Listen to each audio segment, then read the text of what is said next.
ನಮಸ್ಕಾರ ವೀಕ್ಷಕರೇ, ಶ್ರೀಗರಿ ವಾರ್ತೆಗರಿಗೆ ಸ್ವಾಗತ.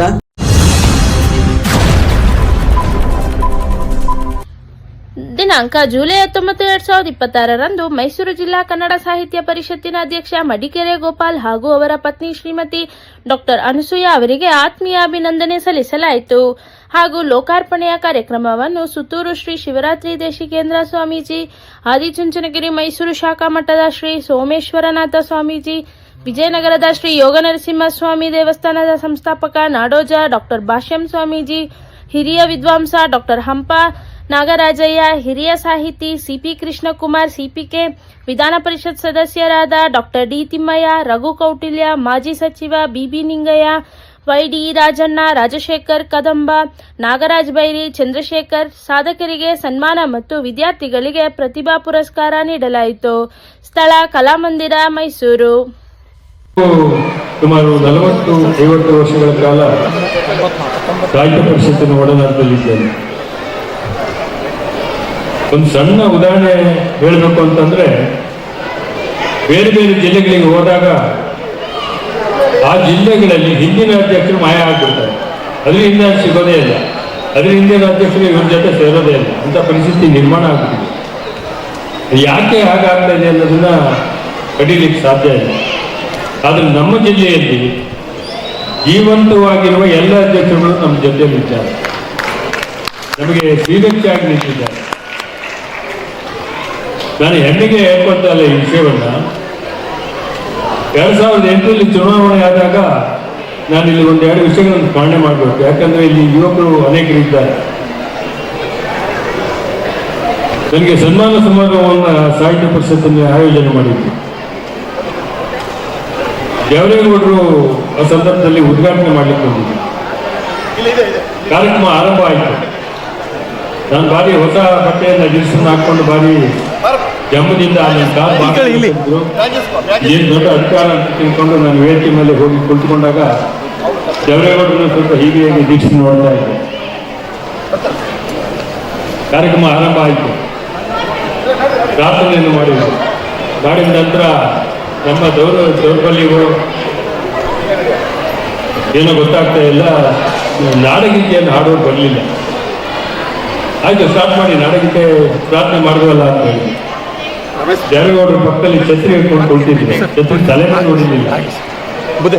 ಎಂತ ಮೂರ್ಖನ್ನ ಆಯ್ಕೆ ಮಾಡಿಬಿಟ್ನಯ್ಯ. ನಮ್ಮ ಗುರುಗಳ ಒಂದು ನಾಡಗೀತೆಯಲ್ಲಿ ಈ ಆರಂಭದ ಸಂದರ್ಭದಲ್ಲಿ ಸ್ಮರಣೆ ಮಾಡ್ಲಿಕ್ಕೆ ಆಗಲಿಲ್ಲ ಅಂದ್ರೆ ಈಗ ಯಾವ ಸೀಮೆ ಅಧ್ಯಕ್ಷ ಛತ್ರಿ ಬೀಸ್ಕೊಂಡು ಸೀಮೆ ಕುಟೀರಿಗೆ ಹೋಗೇಬೇಕು. ನನ್ನ ಅಕ್ಕಪಕ್ಕದಲ್ಲಿ ಗೆಳೆಯರು ಹೇಳಿದ್ರು, ನಿನ್ನ ಗಟ್ಟಿ ಮುಗೀತು, ನೀನು ರಾಜೀನಾಮೆ ಕೊಡೋದು ಒಳ್ಳೇದು, ನೀನು ಮುಂದೆ ಏನು ಮಾಡಲಿಕ್ಕೆ ಸಾಧ್ಯ ಆಗಲಿಕ್ಕಿಲ್ಲ ನಿನ್ನ ಕೈಯಲ್ಲಿ ಅಂತೇಳಿ. ನನಗೂ ಆಗಲ್ಲ.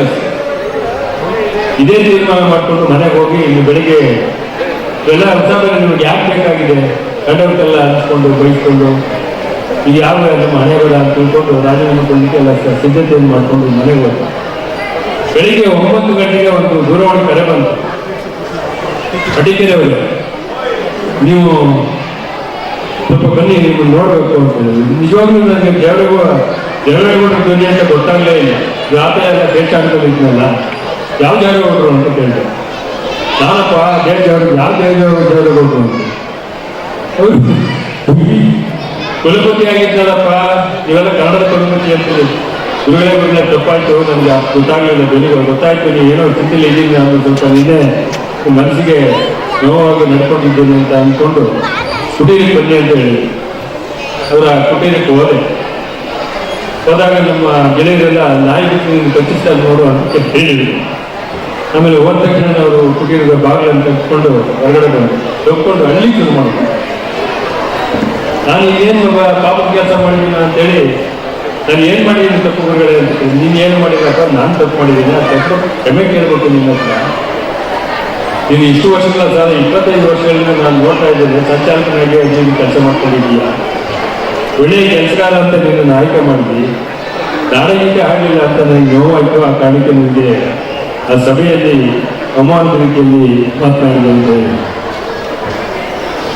ಆಮೇಲೆ ಇಲ್ಲ, ನನಗೆ ಅರಿವಾಯ್ತು ಗುರುಗಳೇ, ನಾನೇನು ತಪ್ಪು ಮಾಡಲಿಕ್ಕೆ ಹೋಗಲಿಲ್ಲ, ನಿಮ್ಮ ಅನನ್ಯತೆ ಮಾರ್ಗದರ್ಶನದಲ್ಲಿ ಕನ್ನಡದ ಸೇವೆಯನ್ನು ಮಾಡ್ತೇನೆ ಅಂತೇಳಿ ಉಳಿದ ಊರಿನ ಅವರು ಮಾರ್ಗದರ್ಶನ ಮಾಡ್ತಾರೆ. ಶಾಸ್ತ್ರೀಯ ಭಾಷಾ ಸ್ಥಾನಮಾನಕ್ಕೆ ಅವರು ಉಪವಾಸ ಕೊಟ್ಟಾಗ ಅವ್ರ ಜೊತೆ ಉಪವಾಸ ಕೊಟ್ಟರು. ಶಾಸ್ತ್ರೀಯ ಸ್ಥಾನಮಾನ ಬಂತು. ಬಹುಶಃ ನೋಡಿ, ನಾವೆಲ್ಲಾದರೂ ಒಂದು ಸಣ್ಣ ತಪ್ಪಿನಿಂದ ಎಡವಿದ್ರೆ ಪಾತಾಳಕ್ಕೆ ಹೋಗಿ ಬೀಳ್ತಾರೆ. ನಾನು ಆ ದಿವಸ ಏನಾದರೂ ನಾನು ಹಠಾತ್ತದಿಂದ ಕೆಲಸವನ್ನು ಮಾಡಿದರೆ ನಿಮ್ಮೆಲ್ಲರ ಶ್ರೀರಕ್ಷೆಗೆ, ನಿಮ್ಮ ಆಶೀರ್ವಾದಕ್ಕೆ, ನಿಮ್ಮ ಪ್ರೀತಿಗೆ ಒಳಗಡೆ ಸಾಧ್ಯ ಆಗ್ತಾ ಇತ್ತ. ಆ ಕಾರಣದಿಂದ ನಮ್ಮ ಹುಂಬತನವನ್ನು ಮೊದಲು ಬಿಡಬೇಕಾಗಿದೆ. ಹಾಗಾಗಿ ಅದು ಒಂದು ದೊಡ್ಡ ಪಾಠವನ್ನು ನಲುತ್ತದೆ. ಸಾಹಿತ್ಯ, ಕನ್ನಡ ಸಾಹಿತ್ಯದ ಬಗ್ಗೆ, ಸಂಸ್ಕೃತಿಯ ಬಗ್ಗೆ ನನಗೆ ಆಳವಾದ ಅಧ್ಯಯನ ಇರಲಿಲ್ಲ. ಎಲ್ಲರ ಗೆಳೆಯರ ಒಂದು ಒತ್ತಾಸೆಯಿಂದ ಆಗಲೂ ಅಧ್ಯಕ್ಷನಾದೆ, ಈಗಲೂ ಅಧ್ಯಕ್ಷನಾದೆ.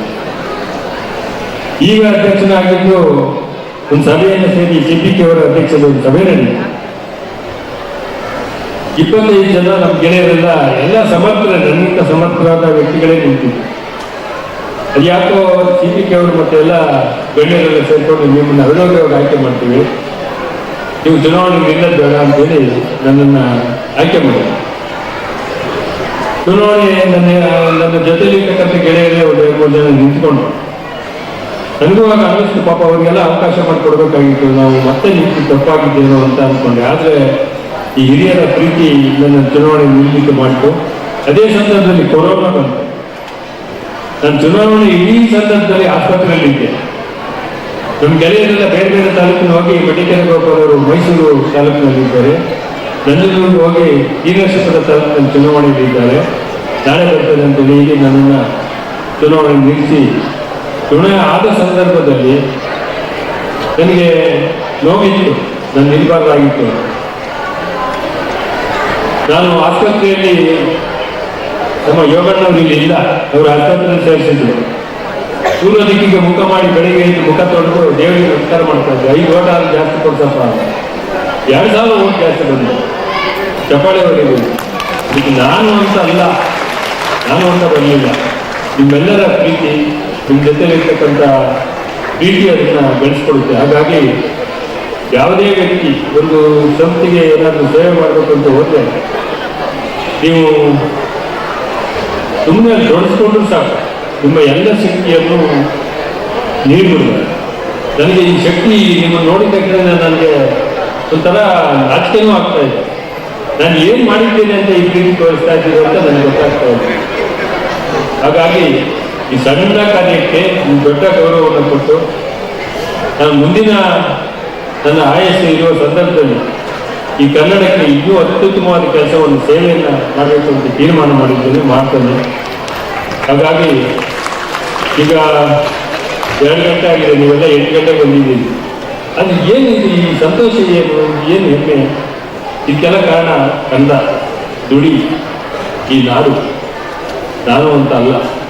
ಹಾಗೆ ಸಂಸ್ಕೃತಿ ಪ್ರಿಯರ, ಸಾಹಿತ್ಯ ಪ್ರಿಯರ, ಕನ್ನಡವನ್ನು ಗೌರವಿಸುವ ಮನಸ್ಸುಗಳ ಸಭೆಯನ್ನು ಕೊಟ್ಟು ಮಾತಾಡೋದಕ್ಕೆ ನಿಮ್ಮಷ್ಟೇ ನನಗೂ ಸಂತೋಷ ಆಗ್ತಾ ಇದೆ.